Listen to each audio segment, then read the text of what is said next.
বানাই নিজালা দুনিয়াটা হলো রে ছারখার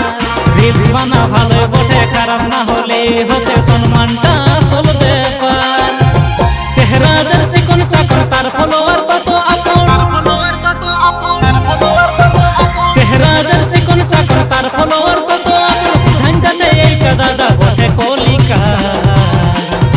যার চুদুল গাদুল গাল তার তত ফলোয়ার কলি যুগের ছিলাম আর বিরাট ব্যাপার যার চুদুল গাদুল গাল তার তত ফলোয়ার কলি যুগের ছিলাম আর বিরাট ব্যাপার কেউ বাঁধের ঘাটে কেউ রাস্তা ঘাটে কেউ চুলহা সালে কেউ হেলে দুলে কেউ বাঁধের ঘাটে কেউ রাস্তা ঘাটে কেউ চুলহা সালে কেউ হেলে দুলে ফেসবুকে আর ইনস্টাগ্রামে করেছে কামান যার চুদুল গাদুল গাল তার তত ফলোয়ার